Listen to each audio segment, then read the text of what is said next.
Tosummaan bunaa tokkummaadhaan kaanee si guddifannaa.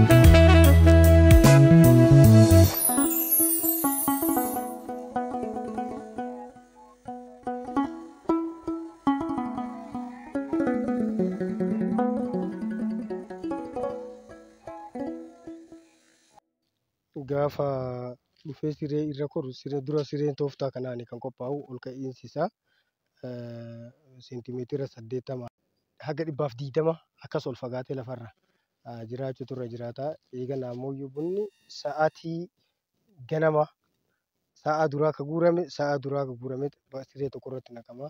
Sa'a boodaa ka guurame immoo sa'aatii boodaa sana akkasitti naqamee san booda sochiin isaa akkanatti hin taasifamaa fi ganama sa'aatii 2 dura buna sochoosuun hin ta'u dhoorkaadha. Saayinsii bunaatiin diqqishu jiidha waan qabuuf waan fangasoota harka kee irra jiran san mara isaa ifitti fudhata waan ta'eef sa'aatii 2 walakkaa haga sa'aatii 3 eega gahe hin sochoosu. Amma galgala sa'aatii 10 11 fi walakkaa gara 11 gaafa gahe sochoosuun ammallee akkasitti hin barbaachisu. Irra kana sharaa wayii waraqaa wayii akkana irra afameet akkaataa saniin taa'ee tooftaan ittiin bunni gogee galuu ka danda'u mana keessaa kan qabnu kan ittiin dorgomna jennee ittiin irratti hojjetaa jirru tooftaa kanaan buna hojjetamedha.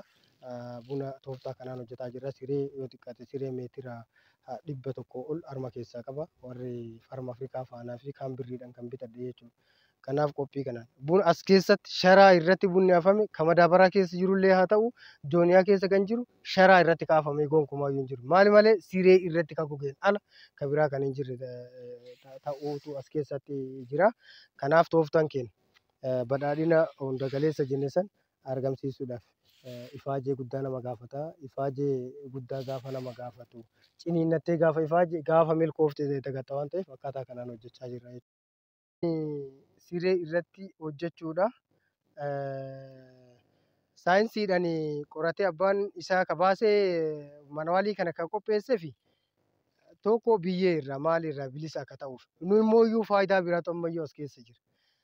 Sarraatanyaan lafarratti gaafa biyyee keessatti isa goysu lafarraa haruun maal jechuun inni yeroo hojii keetii sii qusachuun waan meeqatu as keessa jira. Haa ta'u malee saayinsii isaatiin immoo iyyuu tempireechara akkanaa kanarratti gogee jala isaatiin qilleensa argachaa gubbaa isaatiin aduu argachaa wanni hurrii qasarri wanni xiqqoon keessa bu'e karaa kanaan keessaa darbaati akkaataa kanaan akka goguudhaa fi walumaa gala ulfaatinni isaa dhandhamni isaa wanni isaa marti isaatu osoo irraan diratiin akka goguuf tooftaa kanaan hojjetamee kanaaf bunni kanaaf amma buna kanaaf buna biraa wal bira qabnee osoo akkanattuu suufne sirriitti adda baasuu dandeenya. Abbummaan fedhee adda baasuu danda'a waan ta'eef faayidaan isaa kan barbaachisuuf qulqullina bunaa orgaanii koofii kana addunyaan kan nurraa barbaadu buna akkanatti gogee nurraa barbaadanii.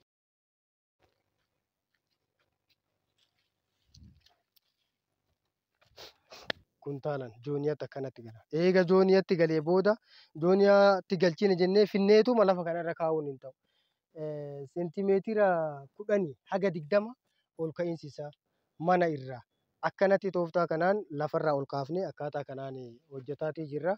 Kanaaf amma qofaa miti gaafa hodhamee magaazina gaafa galullee akkaataa kanaan sireen isaaf hojjetamee siree sanirra taa'ee hamma gaafa maashina seenee qulqullaa'ee daakamee gara maashina isaa kan qulqulleessu kan Finfinneetti deemee ekspoortii akka gaafa ta'utti tooftaa kanaan akkaataa kanaan eegumsi isaa kan kana duraa caalaa eega gaafa doonyaa keessa seenee kan sirriitti cimaa waan ta'eef akkaataa kanaan of eeggannoodhaan hojjettoonni warri buna kan akkaataa kana qulqulleessanii hojjetan as jiran waan ta'eef kun isaan sirriitti ana caalaa yaada itti kennuu danda'anii jechuu barbaadu.